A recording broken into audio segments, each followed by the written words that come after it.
सायली आणि अर्जुन आईस्क्रीम खाण्यासाठी खाली येतात आणि लपतछपत येत असतात की कुणी नाही ना हॉलमध्ये हे बघत. नंतर अर्जुन म्हणत असतो, हे बघ सायली, छोट्या अर्जुनने त्या फ्रीजरमधून आईस्क्रीम काढली होती. मी तसेच वागतो बघ, तुला आठवतं आहे का काही? आणि ती म्हणत असते हो. नंतर अर्जुनला असं वाटतं ही खरंच छोट्या तन्वीसारखी वागतीये. तो फ्रीजजवळ जातो तेव्हा सायली म्हणत असते, अर्जुन काढ ना ती आईस्क्रीम लवकर. आणि तो म्हणत असतो हो. आणि ते आईस्क्रीम काढायला जातो तेव्हा सायलीला ते दुसर असं लहानपणीचं चित्र दिसत असतं की छोटा अर्जुन त्याच फ्रीजमधून आईस्क्रीम बाहेर काढतोय. ते म्हणत असते अरे अर्जुन, कुणी येईल, काढ ना तो लवकर डब्बा. नंतर तो म्हणत असतो हो तन्वी. आणि ते छोटे तन्वी आणि अर्जुन तिला दिसत असतात. अर्जुनला असं वाटतंय की हिला काहीतरी आठवतंय. अर्जुन म्हणत असतो, सायली काहीतरी आठवतंय ना तुला? ती म्हणत असते हो अर्जुन, आठवतंय मला. तू लहानपणी पण असेच आईस्क्रीम काढायचा ना, आणि मला ती आईस्क्रीम खूप आवडायची, हे तुला माहीत होतं ना? नंतर ते तसेच लहानपणी जसे किचनच्या खाली बसून आईस्क्रीम खायचे तसंच सायली आणि अर्जुन तिथे बसलेले आहेत. आणि ती स्कॉचची आईस्क्रीम असते. आता सायलीने खूप मोठा चमचा भरून घेतलाय आणि ती खायला लागते तेव्हा तिला छोटी तन्वी आणि अर्जुन परत समोर दिसायला लागतात. आणि ती म्हणत असते, अरे अर्जुन, मला खाऊ दे ना पहिले. अर्जुन म्हणत असतो हो तन्वी, खा ना तू. नंतर ती म्हणत असते, हे बघ अर्जुन, तू असं करू नकोस बरं, कुणी येईल, त्यामुळे पटकन संपव आईस्क्रीम आणि आपण रूममध्ये जाऊयात.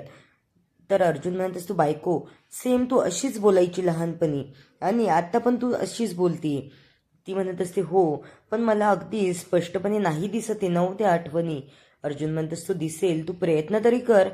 नंतर इकडे सचिन महिपतला मस्का लावत असतो की तुम्ही खूप छान काम करताय, बहुगुणी बाबाचा तुम्हाला आशीर्वाद भेटलाय, त्यामुळे मला असं वाटतं त्या आश्रमाचा कारभार मी हँडल करावा, म्हणजे तुम्हाला देवदेव करण्यात वेळ जाईल.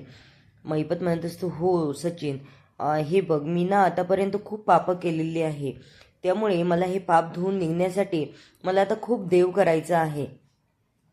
आणि तुला जर ते आश्रमाचा व्यवहार सांभाळायचा असेल तर तू बिनधास्तपणे सांभाळ, पण हे बघ, त्यातला एकही रुपया मला स्वतःसाठी वापरायचा नाहीये किंवा ते पैसे खायचे नाहीये, ते मला दुसऱ्यांच्या कल्याणासाठी वापरायचे आहे. सचिन म्हणत असतो हो चालेल ना. पण सचिन मनातच खूप हॅप्पी होतो आणि म्हणत असतो, आता बघा ना, मी ते पैसे माझे वापरून माझं पण काही कर्ज फेडता येईल ते पण बघतो आणि तुम्हाला कळून न देता.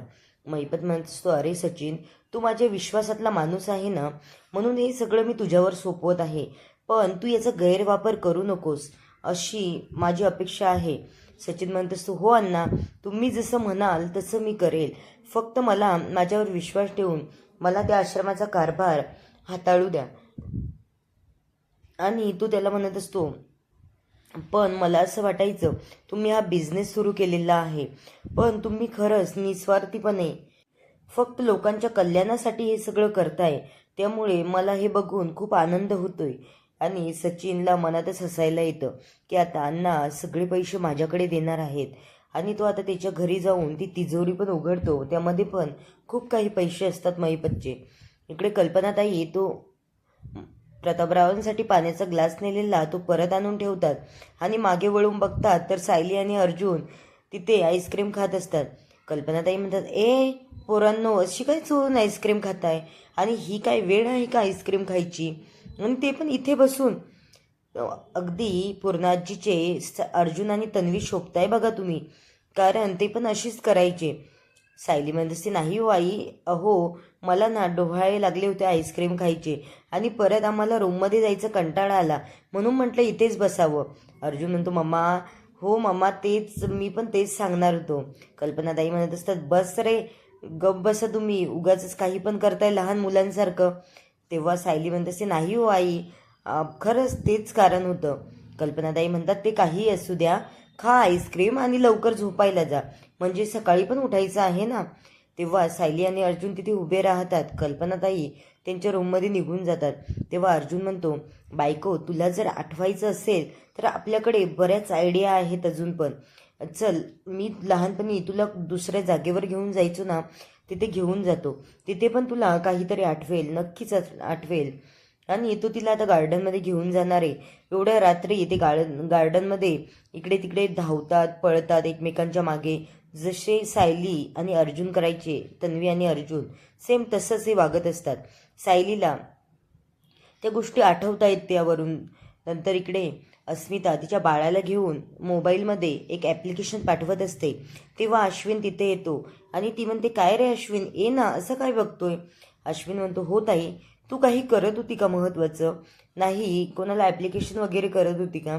अस्मिता म्हणते, अरे ते जाऊ दे, मी ते नंतर करेल, बस ना तू. या दोन बहीण भावांचा खूप गोड संवाद दाखवला आहे ते. तो म्हणत असतो, अस्मिता ताई, मला सांग ना, भूतकाळ विसरण्याची काही जादू आहे का ग तुझ्याकडे? तू ते सगळं विसरून खूप पुढे गेलीस आणि खूप आनंदाने जीवन जगतीये. मला हे सगळं नाही जमत आहे ग. माझ्या आयुष्यात ज्या काही गोष्टी घडल्या त्याचा मला आजही खूप त्रास होतोय. आणि अस्मिता म्हणत असते, अरे अशी जादू वगैरे काही नाही, पण सगळ्या गोष्टी विसरून ते आपल्यासोबत घडलंच नाही असंच वागायचं आणि लोकांचा विचार करायचा नाही. लोकांना आपल्यावर जखमेवर मीठ चोळायला खूपच आवडतं, पण आपण त्या गोष्टींचा दुर्लक्षित करायच्या. आणि अश्विन म्हणतो, अस्मिताताई, हे सगळं बोलायला खूपच सोपं आहे ग, पण जेव्हा आपण हे करायला जातो ना, तेव्हा इरिटेट वाटतं आणि त्रास पण होतो.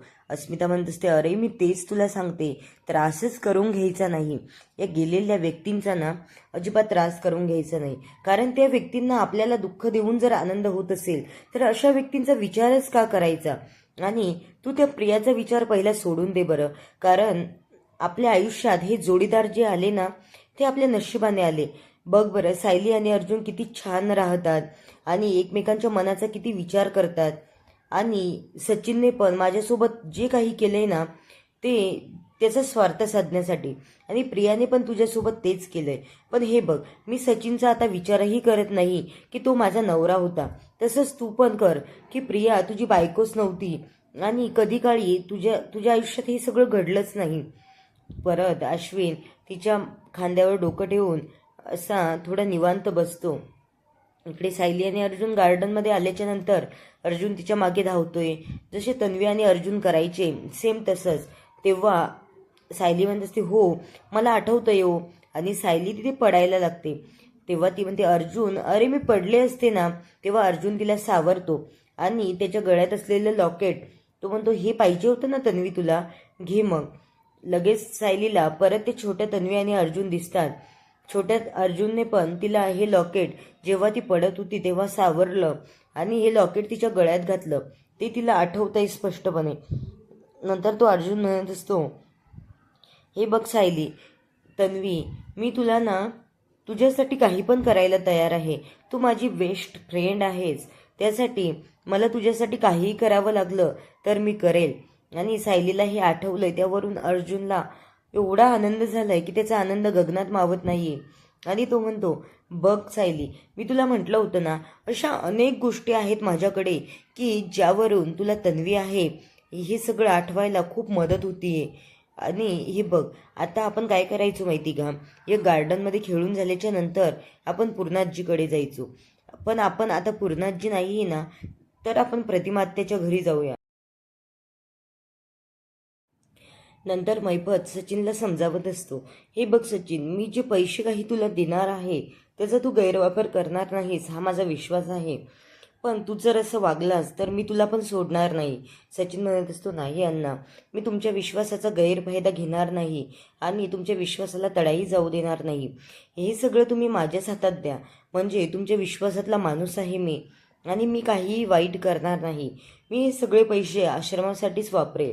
नंतर तो म्हणत असतो, हे बघ, माझ्या तिजोरीमध्ये पण तुला काही पैसे सापडतील, ते पण जाऊन बघ. आणि सचिन आता तिजोरीमध्ये जाणार. तिथे त्याच्या कल्पनेपेक्षा खूप पैसे त्याला भेटतात आणि तो तिथे पण म्हणत असतो की हे अण्णा माझ्यासाठी लकी ड्रॉज ठरले आहेत, कारण त्यांनी सांगितल्यापेक्षा कितीतरी मोठी रक्कम मला मिळाली आहे आणि याची मला खूप मदत होईल आता. नंतर सायली आणि अर्जुन सकाळी डॉक्टरांकडे जातात. तेव्हा ती तिचं सॅम्पल देते आणि म्हणत असते, हे बघा डॉक्टर, पहिल्या वेळेस जशी सॅम्पल अदलाबदली झाली नाही आणि तुम्ही खूप अलर्ट होता, तसेच यावेळेस पण राहा, म्हणजे काही गलती व्हायला नको. आणि प्रतिमा आत्याचं आणि पहिले प्रियाने दिलेल्या तन्वीचं सॅम्पल तुमच्याकडे आहेच ना? ते म्हणतात हो. आणि ते सायली म्हणत असते, मग याचे रिपोर्ट कधीपर्यंत येतील? डॉक्टर म्हणतात येतील 8 दिवसात. नंतर अर्जुन आणि सायलीला खूप आनंद होत असतो. सायली म्हणत असते, एकदा हे रिपोर्ट आले की मी माझ्या आईबाबांना भेटायला मोकळी, आणि त्यांना पण खूप आनंद होईल मला बघून. नंतर सुमन आणि प्रतिमा आत्या इकडे नाश्ता वाढत असतात, तेव्हा राकेश खाली येतो आणि खूप अस्वस्थ बसलेला असतो. तेव्हा सुमन म्हणत असते, काय झालं बाळा राकेश, तुझा मूड नाही का, तुला करमत नाही का इकडे? राकेश म्हणत असतो, तसं काही नाही ग आई. पण सायली आणि अर्जुन येतात आणि ते पण नाश्ता करायला बसतात. तेव्हा हा राकेश खूपच त्यांना कुचकं बोलतो आणि म्हणतो, तुम्ही जर आले नसता तर माझ्या आईने मला नाश्ता पण दिला नसता. इकडे सायली आणि अर्जुनला थोडं वाईटच वाटतं की कुणाच्या घरी गेलं आणि कुणी असं कुचक्या पद्धतीने बोललं तर कुणालाही लागेलच ना. तर सुमनला आणि प्रतिमा आत्याला पण खूप वाईट वाटतं की ही सायली आणि अर्जुनला असं बोलला तर. आणि राकेश म्हणत असतो, सुमन म्हणते त्याला, अरे बाळा असं काही नाहीये, मी तुला देणारच होते ना, तेवढ्यातच सायली आणि अर्जुन आले, मग थोडा वेळ थांबले आणि तू असं का बोलतोय? तो म्हणत असतो, मला असं वाटलं होतं मी एवढ्या दिवसानंतर घरात आलो तर काहीतरी माझ्या आवडीचं होईल, पण तुम्ही बनवलं सायली आणि अर्जुनच्या आवडीचं. मग मला काय, मला तर हे खायला आवडतच नाही. मी तिकडे असताना मला खूप स्पायसी पदार्थ आवडायचे, तसे तर मी घरात आल्यापासून एकदाही कुणी बनवले नाही. प्रतिमा आत्याला पण खूप वाईट वाटतं. नंतर पुढील भागामध्ये तन्वी आणि अर्जुन त्यांच्या रूममध्ये जातात. प्रतिमा आत्यांच्या घरी छोट्या तन्वीची रूम असते, तिथे तिथे तिला तन्वीचा फोटो बघून छोटे सायली आणि अर्जुन आठवतात. तेव्हा ती म्हणते, हे बघा ना, आपण इथे असे गप्पा मारत बसायचो, ते मला पूर्ण आठवतंय. पण मला स्पष्टपणे आठवण्यासाठी माझा जो अपघात झाला होता ते आपण परत घडवून आणूया का? जसं की आपण महिपतला डायरेक्ट प्रतिमा आत्याला महिपत समोर उभं केलं होतं आणि त्यांना परत तो रिक्रिएट झाला होता तो पूर्ण सीन, तसंच आपण करूयात का? अर्जुनच्या डोळ्यात पाणी येतं. तो म्हणतो, तुझ्या जीवाला धोका होईल ग. पण सायली पण रडते आणि म्हणते, करा ना प्लीज माझ्यासाठी एवढं.